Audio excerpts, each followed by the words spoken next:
Hey guys, welcome to the Saccharide, and in this vlog we are going to talk about microphones and how to choose a good microphone for your home recording studio. Stay tuned.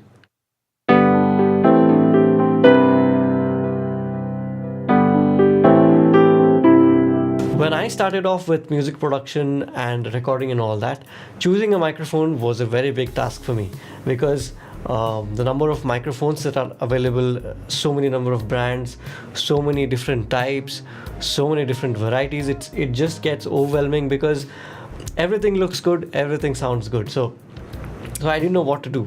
That's when I started doing my research. I started reading articles, I started watching product reviews, I started understanding what I actually need, what I actually want. So I wanted a microphone which is in my budget and which can do it all.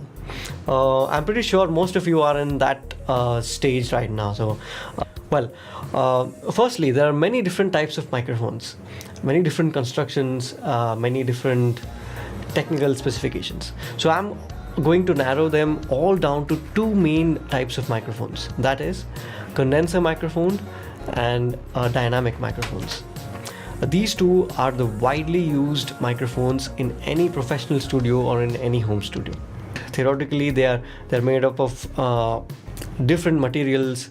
The way they work internally and technically is different, but practically they do the job pretty much the same. So if you're keen on understanding how they work, you can actually Google. There are a lot of articles you can go through. So the following parameters which I'm going to define now apply to both of them. They apply to condenser as well as dynamic microphones.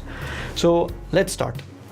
First thing, what are you going to use this microphone for? What are you going to record on this microphone?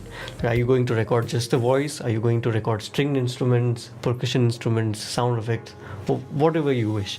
So first find out what is it that you want to record, because this is going to actually narrow down a lot of choices. So you can focus on certain group of microphones which are specifically made for your application.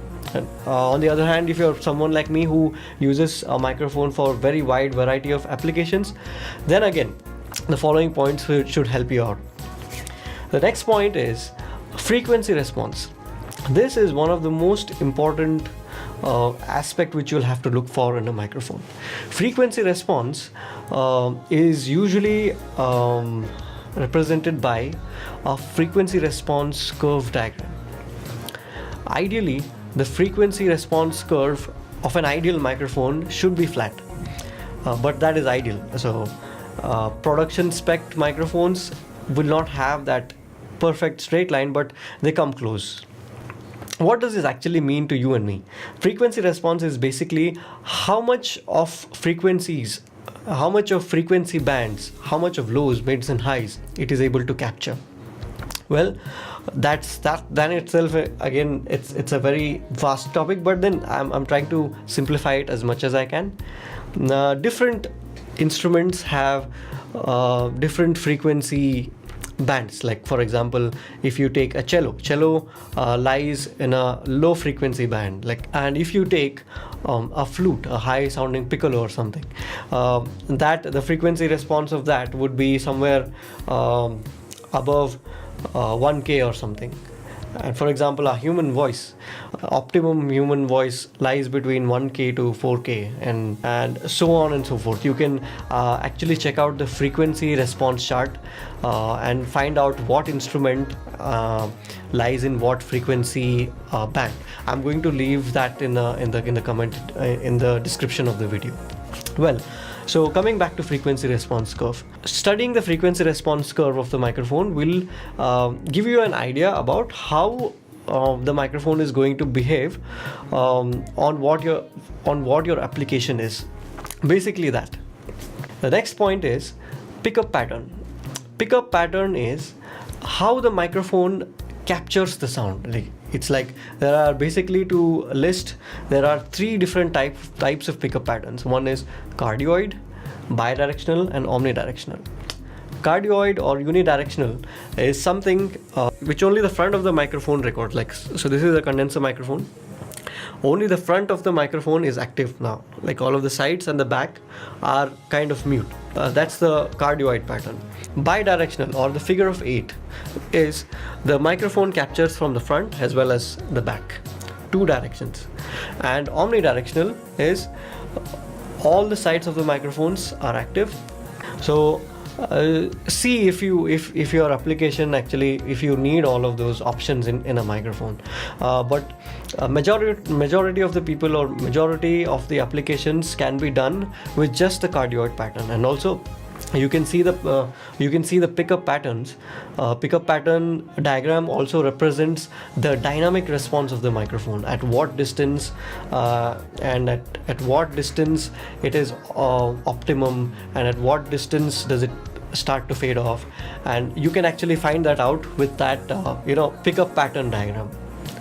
So moving on, the next one is signal to noise ratio. When the microphone is kept at a silent place, or if when the microphone is not recording anything, there is this noise bed which is there. Lesser the noise, better your dynamic response. Lesser the noise, better you can record your actual source. Better quality microphones, the microphones which are built with better quality materials, have this lower noise bed. So better the signal to noise ratio, better the microphone is. So these are some of the points which you'll have to really look out for. Here in India, we don't get to check the microphone and then before we buy it. Like some of them, if you have that opportunity, well and good, but most of us, we don't. So these are some of the points which you'll have to look for, and this kind of gives you an idea about how the microphone is going to sound before actually buying it. Also check out my previous vlog where I have covered how to set up a home recording studio. Also I have mentioned some of the microphones there, kind of classified with the budget that you have, with links and prices. It must be coming somewhere here. If you have any doubts or questions, you can leave it in the comment section. I'll get back to you. If you have any suggestions for me that I should cover a certain topic, you can again comment it in the comment section. I will do it in the future vlogs. I really want to do these vlogs. I want to share my knowledge base with you. I don't want to keep it all to myself. Do subscribe and do press that bell icon. Hope you had a good time. Hope you learned something. See you in the next vlog.